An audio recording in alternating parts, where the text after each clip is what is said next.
Hi everyone, it's Amy. I am your book girl. I am back with a book that I finished last night. And I did not read this one in one day, but I came really close. I decided after some events that happened last week that I needed to binge it and just sit down and finish it. And I don't do that very often with books. I tend to take my time with reading them. But for one thing, this one was really hard to put down.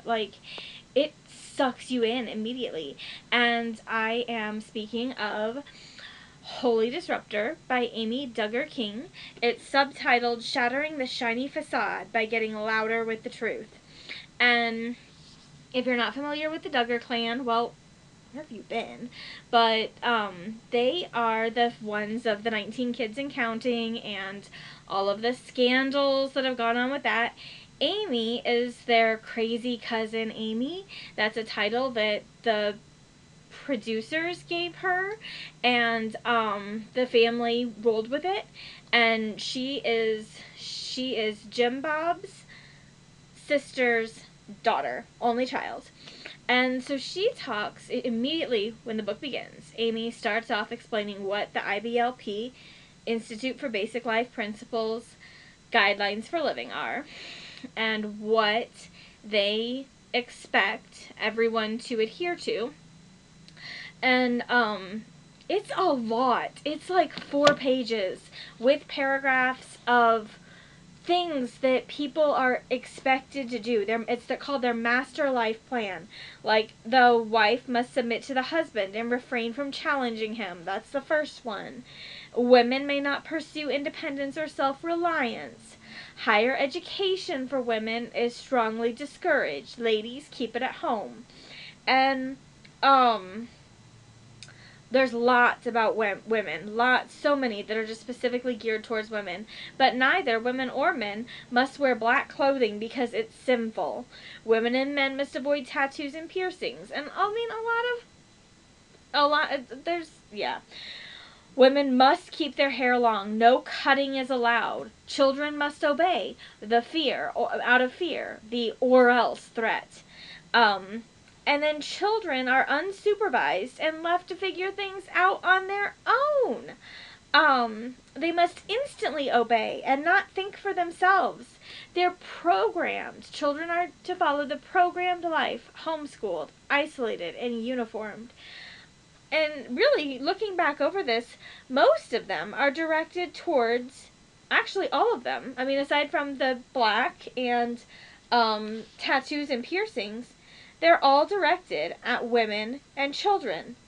There's not anything else here that is specifically directed at men. Well, there is one about men, but I don't feel comfortable reading that one online, so get a copy of the book and read it yourself.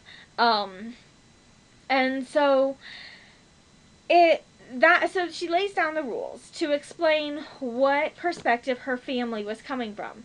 And Amy was not raised in the IBLP umbrella. She was exposed to it just because her aunt and uncle followed this, but her parents did not follow it.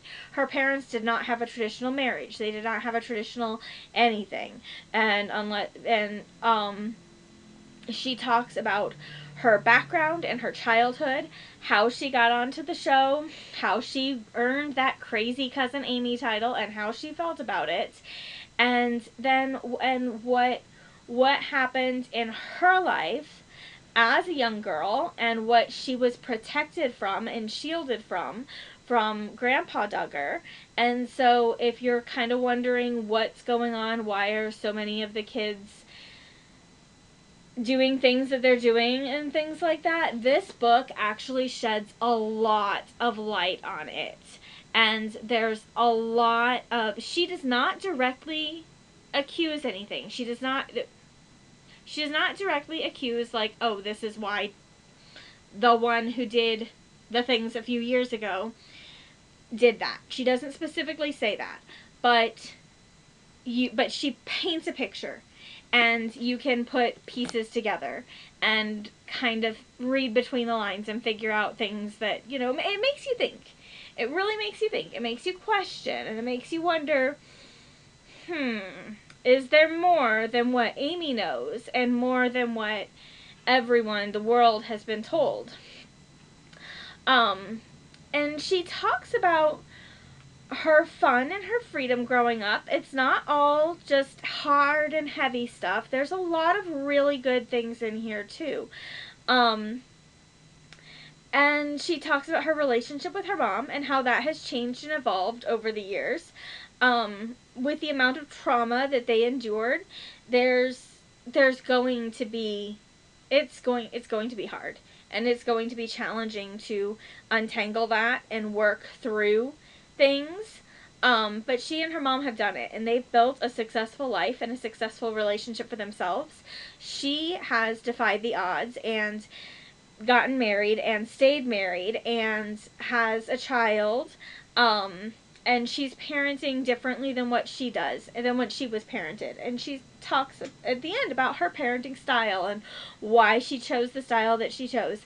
And I don't adhere to her parenting style, but I understand why that style would be appealing to someone from her background. She explains her perspective of what happened with the financial aspect of the show.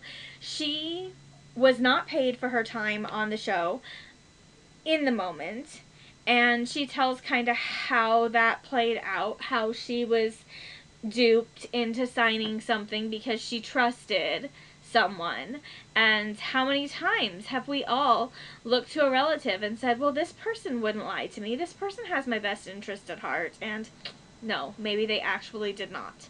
So I think that was very relatable. And she talks about some of her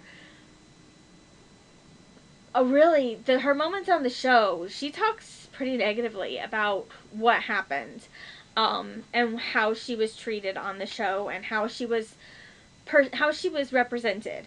And she really truly does not feel that the family or the producers put her in a positive light. She had to fit a character. She talks about what the ins and outs of filming reality TV look like.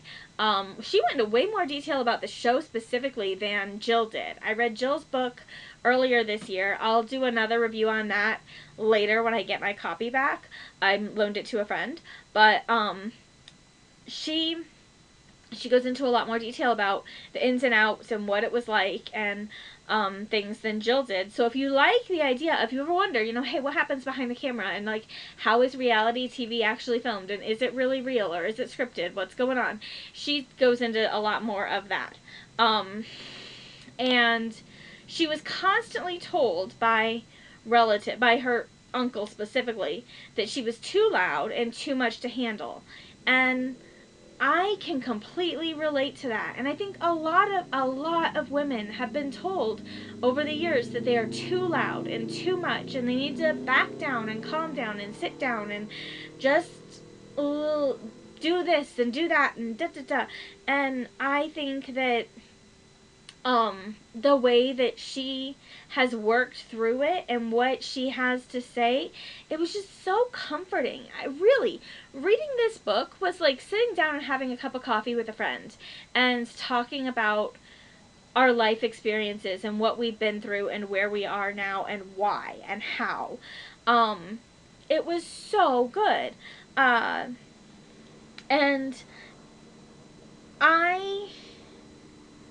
I'm so grateful that I read it.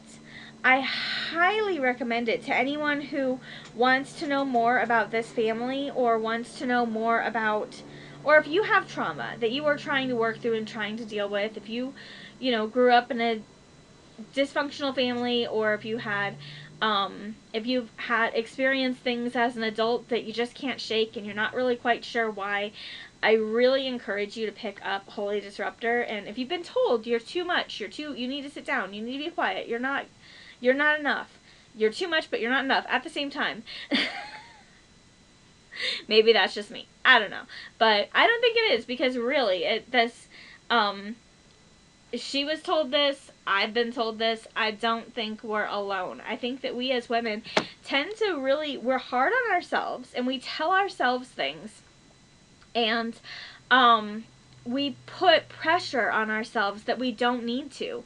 And I think that some of that is from people that we've had that have put us in a position to where we feel like we have to achieve high, and if we don't, then we're nothing.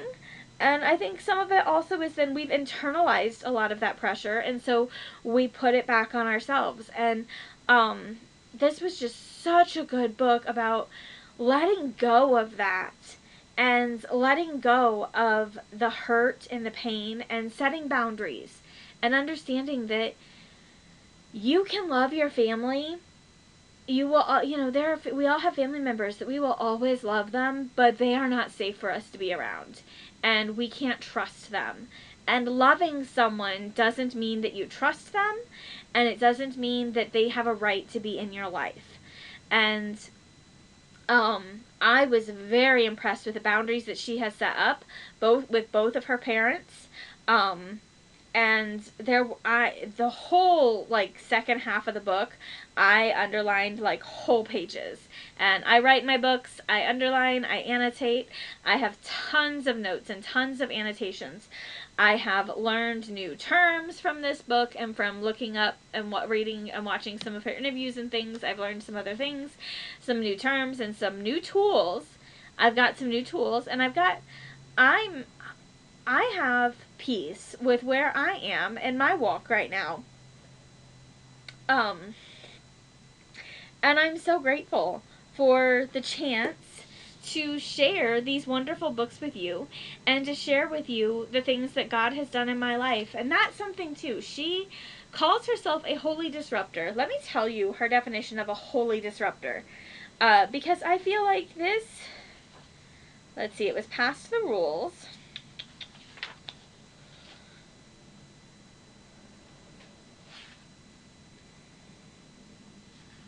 Oh, where was her definition of Holy Disruptor? Did I not underline it?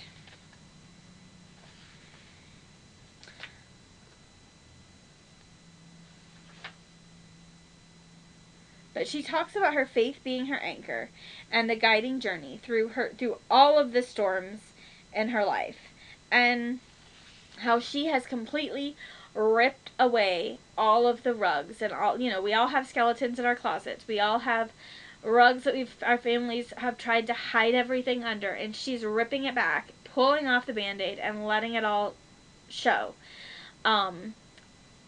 I love this quote at the end of the introduction. She said, "I was always told, 'You are too loud, Amy.' Well, folks, if you ask me, I haven't been loud enough, and I'm about to get even louder." And that just summarizes the book.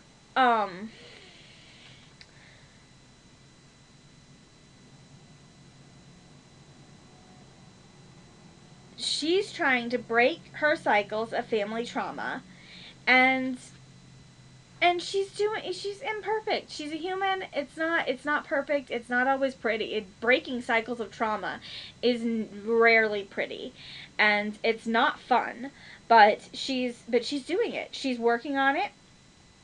And I love this line too. "I've never done drugs in my life. Same, girl. Don't like to party. Nope, not me. And don't have a police record. Absolutely not. But because I was different from all my cousins, I was considered the black sheep." And I think that so many people can relate to that. They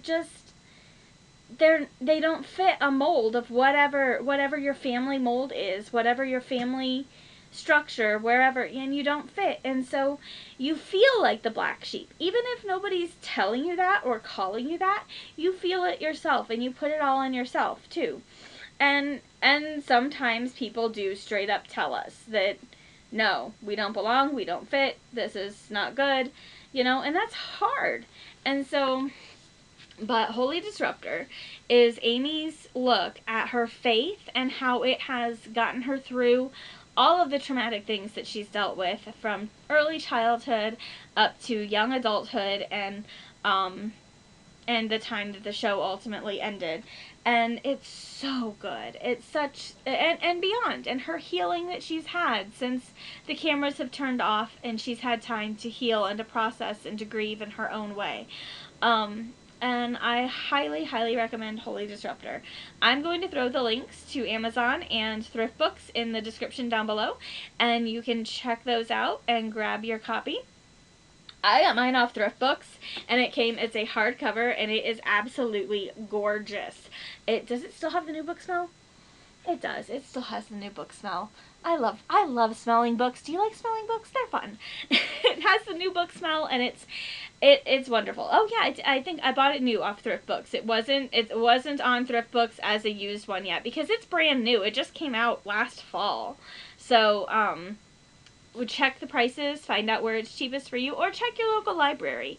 This might be one that libraries have on the shelf because of the popularity of the family, and it was very good. I love, love, love that through it all, Amy has kept her faith in Jesus and that she trusts God through it all. What more can you want for your kids? How great. So pick up your copy of Holy Disruptor today, and let me know in the comments what you think. Did you think Amy was the really truly crazy cousin, or was she your favorite, or do you have no idea who I'm talking about? Let me know what you think in the comments below, and I will see you all later. Happy reading!